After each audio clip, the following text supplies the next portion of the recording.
Welcome to another video by ieltsclassesonline.com. In this video, we will share the speaking test questions faced by 3 candidates and the best possible answers. Please do not learn these answers. They are just to give you an idea of how the test happens.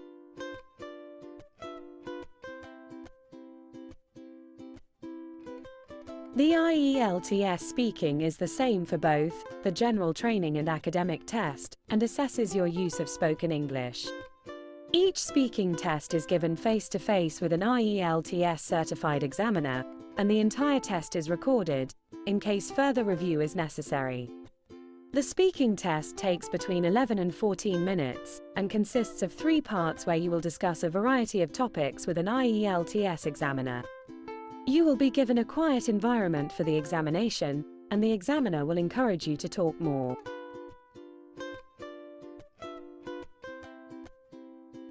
In Part 1, you will be asked general questions about who you are, as well as questions about a variety of familiar subjects, including your home, family, job, studies, and interests.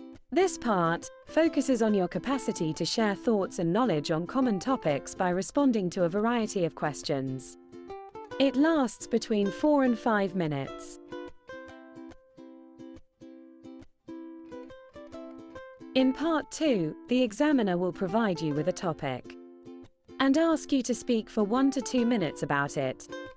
You will be handed the topic on a card, and you will also be handed a pencil and a piece of paper for making notes. You will see the speaking prompt and some points related to it on the card. You will have exactly 1 minute before speaking to prepare and make notes. When your time is up, the examiner will use a timer to notify you. You will then start your long turn, where you need to speak for up to 2 minutes.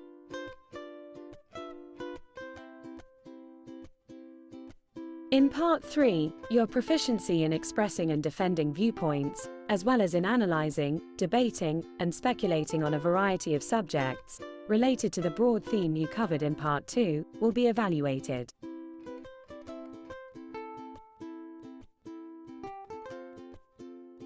Here are the 4 criteria that will determine your band in the speaking test. We are displaying only the criteria for bands 7 to 9. Read them carefully, because your success depends on you following these requirements.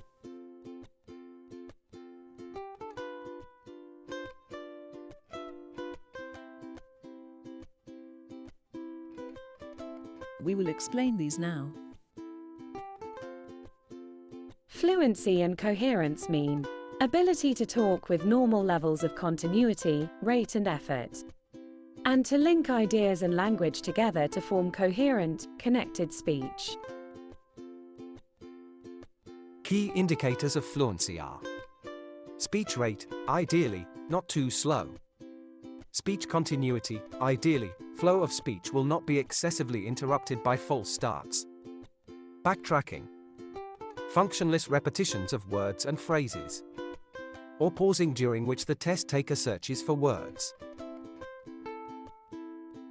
Key indicators of coherence are logical sequencing of spoken sentences, clear marking of stages in a discussion, narration or argument, like appropriate use of pausing, markers and fillers, relevance of spoken sentences to the general purpose of a turn, use of cohesive devices within and between spoken sentences. For example, logical connectors, pronouns and conjunctions.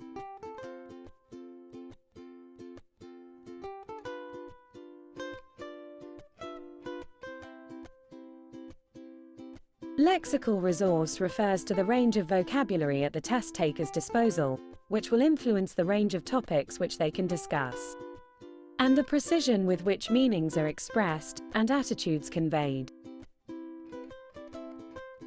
Key indicators of lexical resource are: variety of words used, adequacy and appropriacy of vocabulary in relation to the requirements of, referential meaning, the correct labeling of things and concepts, style, formal or informal, collocation, including idiomatic expressions, indicating the speaker's attitude to content, whether favorable, neutral or unfavorable, Ability to use paraphrase, getting round a vocabulary gap by using other words, with or without noticeable hesitation.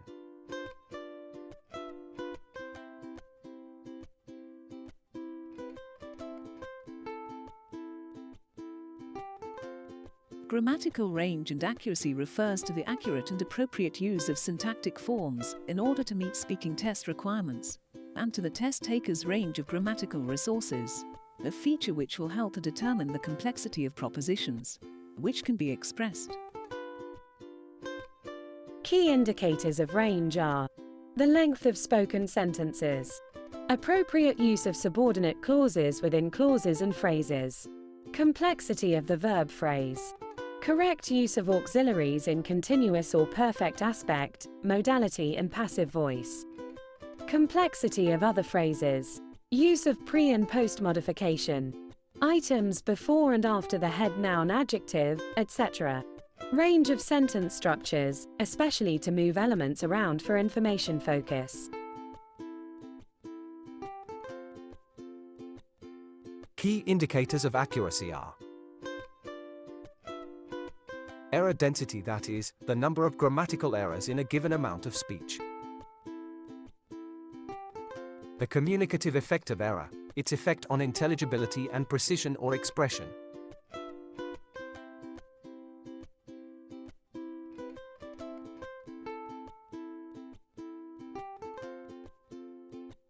Pronunciation refers to the accurate and sustained use of a range of phonological features to convey meaningful messages. Key indicators of pronunciation are the ability to divide speech into meaningful utterances or chunks within spoken sentences, the appropriate use of rhythm and stress timing, and a linking of sounds using features such as elision to produce connected speech, the use of stress, for example emphatic/contrastive, and intonation to enhance meaning, the production of sounds at the word and phoneme level, for example word stress, vowel and consonant production, and the degree of effort required of the listener to understand these, the overall effect of accent on intelligibility.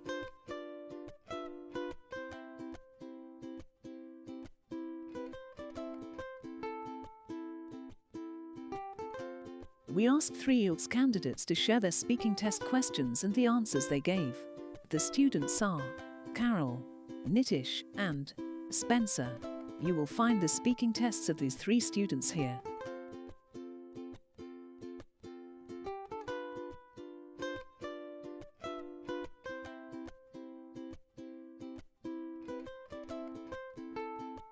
Carol is a 17-year-old student and plans to go to Canada to study computer science.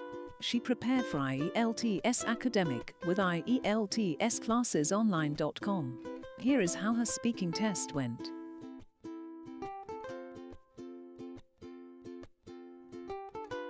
Do you work or study? I'm currently studying in Class 11, and my curriculum includes subjects such as mathematics, physics, chemistry, computer science and English.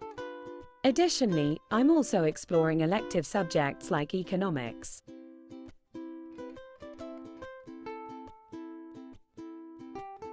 How do you travel to school? I typically travel to school by bus. My journey usually involves walking some distance, then taking a bus. It takes me approximately 40 minutes to reach school, and I find this mode of transportation quite convenient, as I can prepare if there is a test scheduled that day.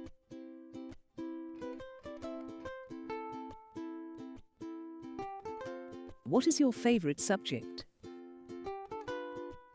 I enjoy all of my subjects, but computer science holds a special place due to its excitement and challenge.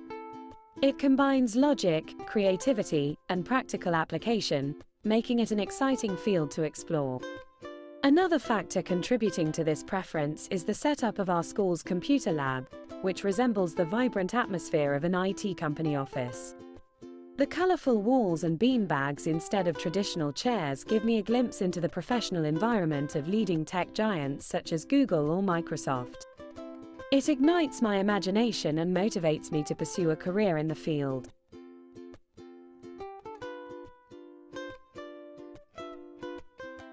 What is your ambition? am particularly drawn to roles involving coding and programming, and I am eager to acquire substantial expertise in these areas. My goal is to attain significant qualifications in programming and ultimately secure a position with a prominent technology firm in Silicon Valley.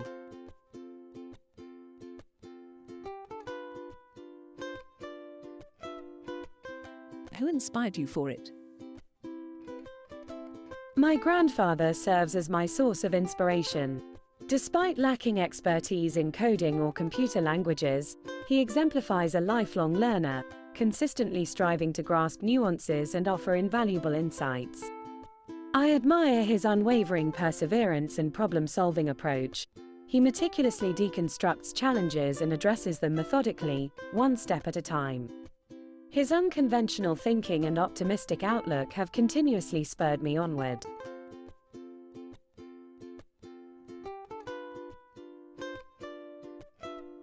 Do you play any outdoor games? As a child, I used to play, but I absolutely love running. I always make sure that I run at least 3 to 4 kilometers every other day. I consider myself fortunate to live near a park, so whenever I get time, I rush to the park and make at least 5 rounds, which is nearly 3 kilometers in total.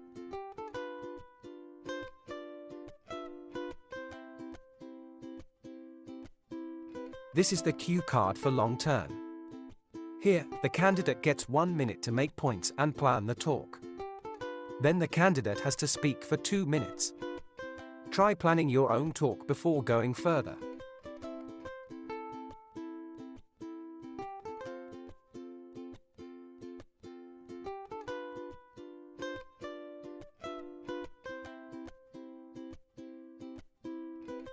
Last year we went to the tropical paradise of Bali, in Indonesia. It was definitely the best vacation we had till now. Bali offered us an intoxicating blend of culture, adventure, and relaxation. We reached Bali after a tiring flight and reached the hotel. Mom and Dad hit the sack, while me and my brother ran out to the beach. It was a vibrant place, surrounded by palm-fringed beaches. We swam in the warm waters to our satisfaction. The next day started with a sunrise hike up Mount Batur, an active volcano, for breathtaking views of the island and its lush landscapes. The place was absolutely amazing. Though it was an active volcano, the tourists and the volcano did not seem to mind one bit. Upon descent, we went for a dip in the hot springs nestled at the volcano's base. It rejuvenated our senses immensely. The following day, we dived into Bali's rich cultural tapestry with visits to ancient temples like Tanah Lot and Uluwatu, perched dramatically on cliffs overlooking the ocean. We explored the local markets, brimming with handcrafted treasures. Mom bought some lovely wall decorations from the street vendors. And we ate some traditional delicacies in the nearby market. The day after that, we were feeling adventurous and we grabbed our surfboards and hit the waves at world-renowned Padang Padang. For a change of pace, we embarked on a thrilling whitewater rafting excursion through Bali's river gorges. It was a sight right out of dreams. I was mesmerized and sat there for some time just looking at the beautiful scenery. In the evening, we went for a sunset cruise around the island. Then, for dinner, we savored the flavors of Balinese cuisine with a sumptuous seafood feast and traditional rijtefel showcasing a variety of local dishes. On our final day in Bali, we took a leisurely stroll along the bustling streets of Seminyak, adorned with chic boutiques and shops. It was a welcome respite after the exhilarating pace of the previous days. In the evening, we opted for a tranquil experience, simply lounging on the beach and watching the waves crash against the shore. Our Bali trip was a perfect blend of adrenaline-pumping adventures and serene moments of tranquility. It left an indelible mark on our memories as an unforgettable experience in an enchanting tropical paradise.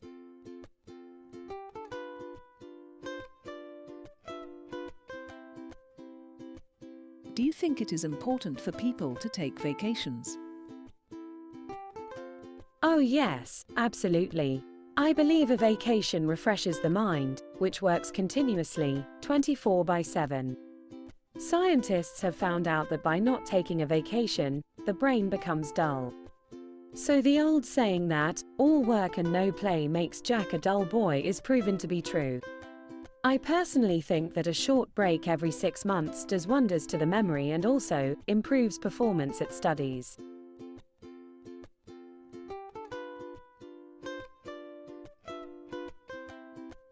Does tourism help the local community?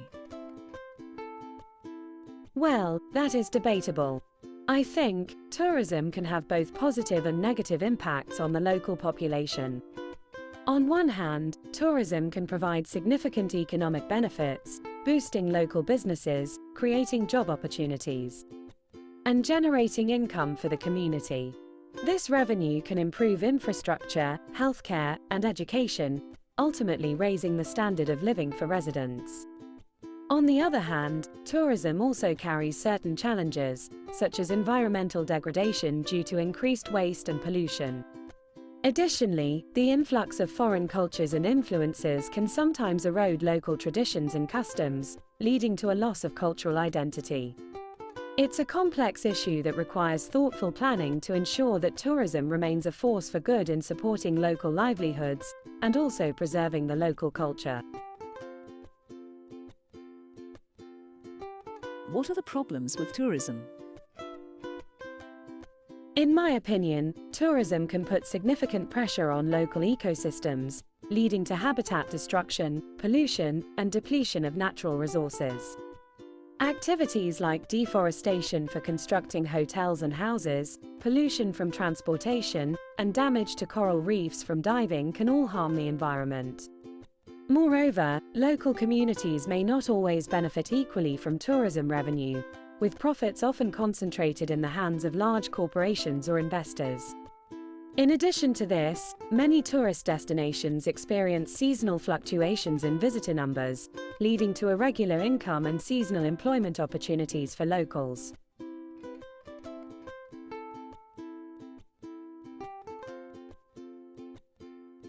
Would you prefer to live in a town which is also a famous tourist location?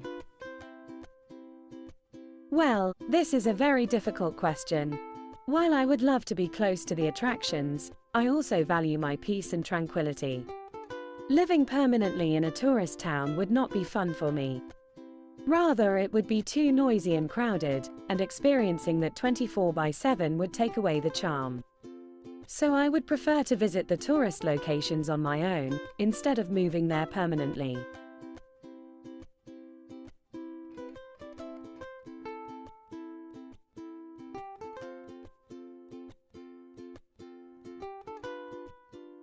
Nitish is a 23-year-old executive from Punjab, India. He completed his bachelor's in computer science and is working with an IT giant since 3 years.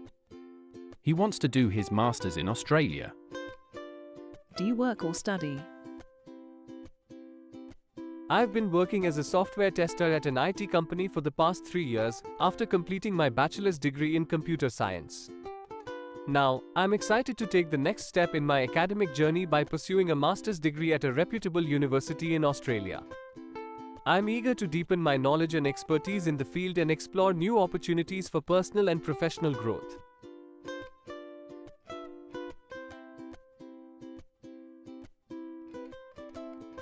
Do you enjoy your job? Oh yes, very much. My job involves testing the software which my colleagues in the other departments create. I have to see if it performs the functions it is supposed to and highlight the bugs or errors for the teams to rectify. My role is critical for the organization because if any software is passed and if it malfunctions later at the client end, it would be disastrous for the company's reputation.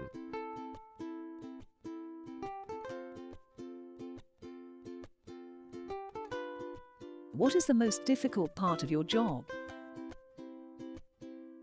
Well, I wish I could state just one, but there are numerous. Finding and reporting bugs while ensuring that the software meets quality standards can be challenging when time is limited. Moreover, testing such systems thoroughly requires deep technical knowledge and understanding of various platforms and frameworks. Not only that, but testers need to communicate with developers, product managers, and other stakeholders to report bugs, clarify requirements, and prioritize tasks. Miscommunication or lack of clarity can lead to misunderstandings and delays in resolving issues.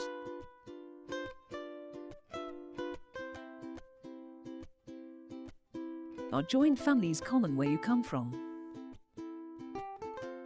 Yes, there are a lot of combined families in my town. We come from middle-class, farmer family, and living in a joint family helps a lot. The resources are pooled in, manpower increased and expenses are divided. So a lot of families prefer to live with this arrangement.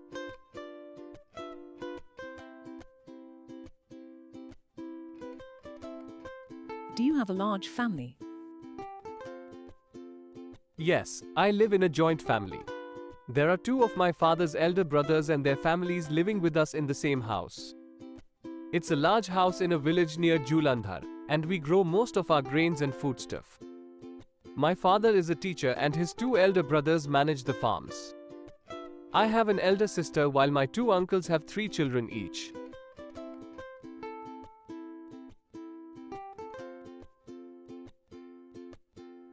Do you enjoy living in a large family?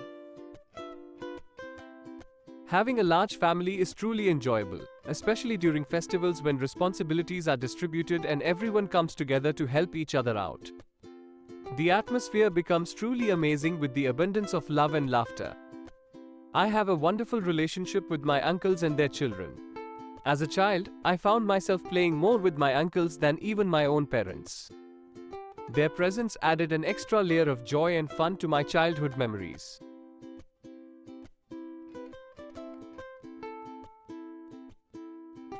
This is the cue card for Nitish. Plan your own talk and compare with his.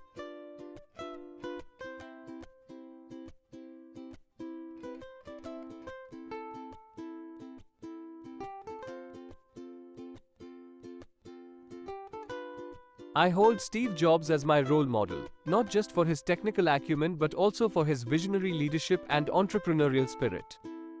While Steve Jobs certainly had his flaws, his impact on the world of technology is undeniable. For young software engineers like me, he represents not just a successful businessman, but also a creative genius and visionary leader whose legacy continues to shape the industry today. Jobs had a knack for thinking outside the box and challenging the status quo. He wasn't satisfied with incremental improvements, he aimed for groundbreaking innovation. For me, this serves as a reminder to think creatively and push boundaries when solving problems. I try to put this into practice whenever I can.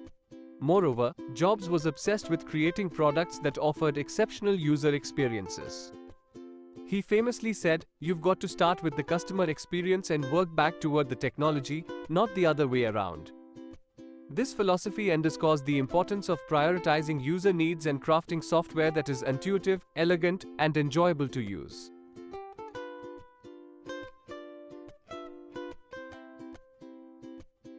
Another inspiring fact about Jobs is that he experienced his fair share of setbacks, including being ousted from his own company Apple in the 1980s.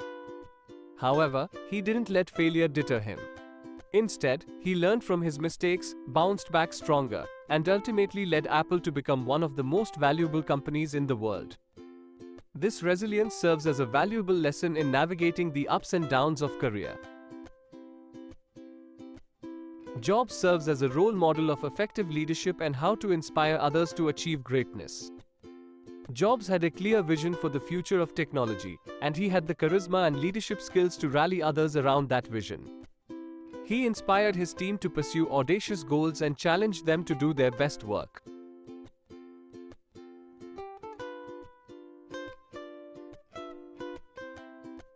Who do you think plays a role in a child's future? A child's mind is like clay, and teachers, parents, and the society as a whole plays a crucial role on shaping a child's future.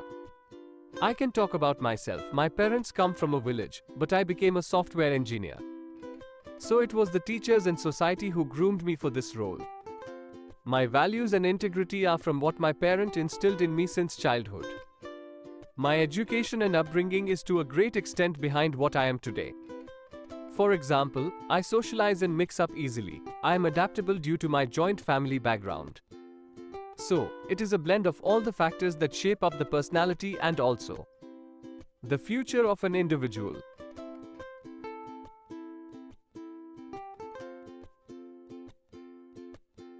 How can a teenager be taught responsibility? It's quite challenging to teach responsibility, especially when young individuals feel invincible. I recall my own teenage years when I held a high opinion of myself. To ground me, my father tasked me with assisting my uncle in selling grains at the local grain market. It was hard work, and I had to sweat it out all day just to sell one bag. This experience brought me closer to reality and instilled a sense of humility and practicality in me. Therefore, the most effective way to impart responsibility is by assigning tasks that make them feel valued, such as assisting in a business, where they can showcase their abilities and earn income in return for their efforts.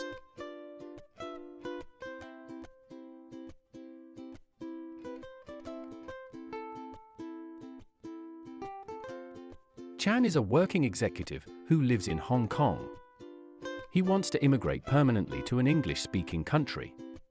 He appeared in IELTS General Training Test. Do you work or study? I'm the training manager for one of the top regional retailers, based in Kowloon, Hong Kong. My responsibilities include traveling internationally to deliver training sessions to both staff and managers across the company.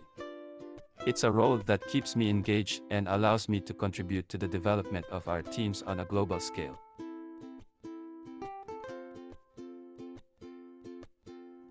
Can you describe what you do in your job?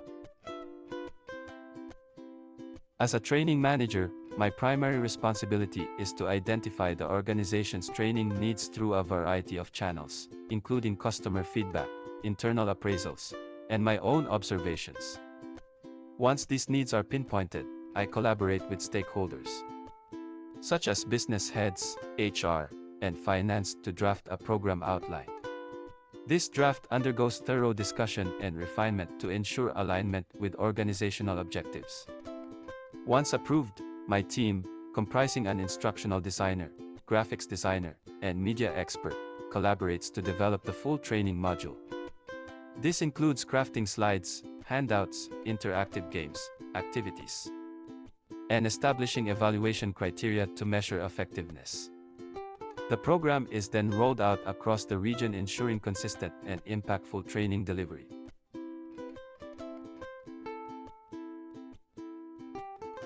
What would you describe as the most difficult part of your job? Interestingly, the most challenging aspect of my job isn't the delivery or design phases, but rather obtaining sign-offs from senior management. They often raise numerous questions about the outcomes and the associated expenses. Their priority is achieving optimal results while minimizing costs, and this requires thorough persuasion and justification on my part. It's a delicate balance between demonstrating value and addressing their concerns effectively.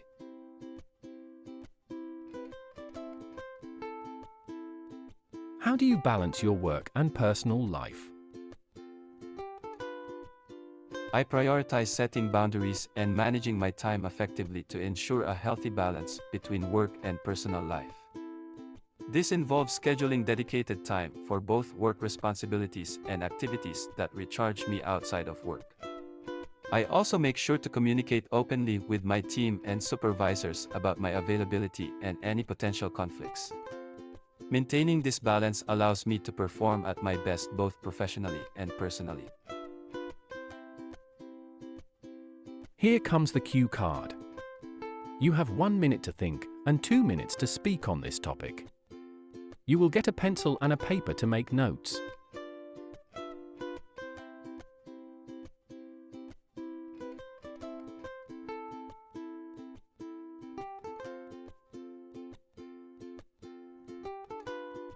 My hometown, Hong Kong, is a dynamic and bustling city situated on the southeastern coast of China.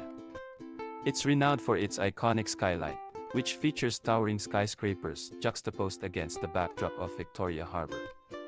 The city is a melting pot of cultures, blending Eastern and Western influences in its architecture, cuisine, and way of life. One of the defining features of Hong Kong is its vibrant street life. From the crowded markets of Mong Kok to the neon-lit streets of Causeway Bay, the city buzzes with activity day and night. Locals and tourists alike flock to the bustling shopping districts, where everything from high-end fashion to traditional Chinese goods can be found. Beyond its urban hustle and bustle, Hong Kong is also home to stunning natural beauty. The city's lush green hillsides provide a stark contrast to its concrete jungle, offering countless opportunities for outdoor recreation and exploration. From hiking trails to pristine beaches, there's no shortage of ways to enjoy the great outdoors in Hong Kong. I fondly remember how in my childhood we used to go to the beaches during the vacations and spend entire days swimming.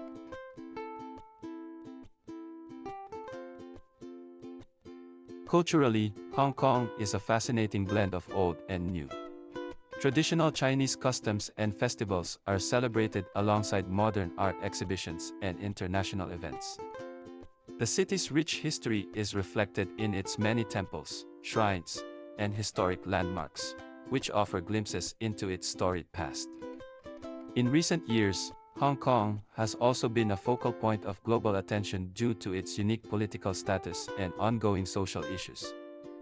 Despite these challenges, the resilience and spirit of its people continue to shine through, making Hong Kong a truly captivating and unforgettable destination.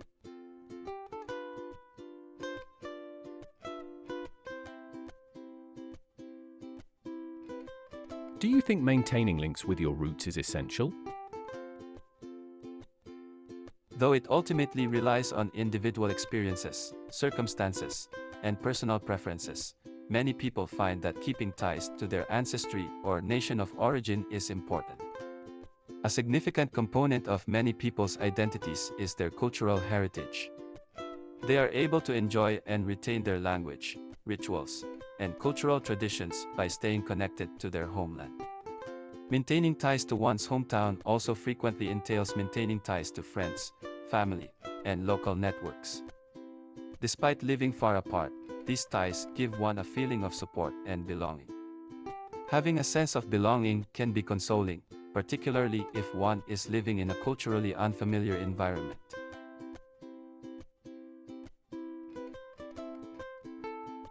How does migrating affect children?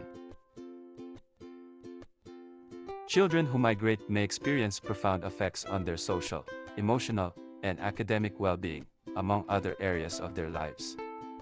Adapting to a new country's culture, language, and social customs is frequently a requirement when moving there. Children may find it difficult to establish new social networks, particularly if they are relocating to an area where they do not speak the language well or have similar cultural background to their classmates. It can be challenging for kids to become used to a new school setting, academic standards, and teaching language. Through attending to the distinct requirements of children, we can aid in their effective adjustment and assimilation into their novel surroundings.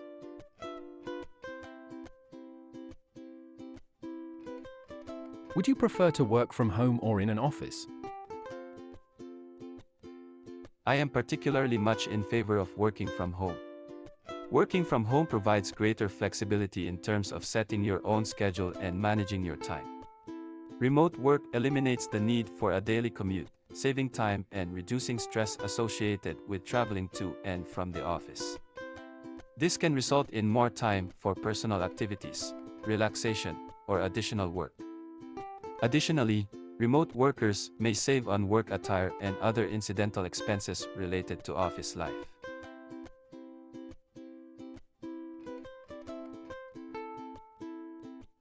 What can be done to make cities more environmentally friendly? Oh, many things can be done. We must invest in public transportation infrastructure, such as buses, trains, and subways, to reduce reliance on private vehicles. Encourage the use of clean and efficient modes of transportation, such as electric or hybrid vehicles. Moreover, we must promote the use of renewable energy sources, such as solar and wind power, and transition away from fossil fuels to lower carbon emissions. Most importantly, We have to raise public awareness about environmental issues and empower citizens to take action through various initiatives.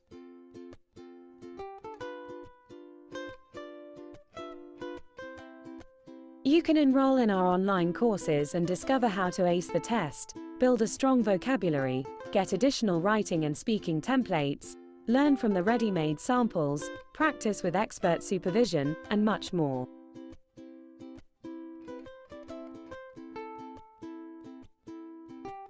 We can create a customized course tailored to your specific areas of improvement.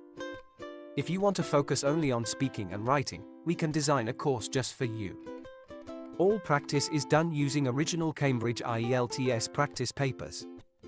You will receive immediate feedback during the class itself.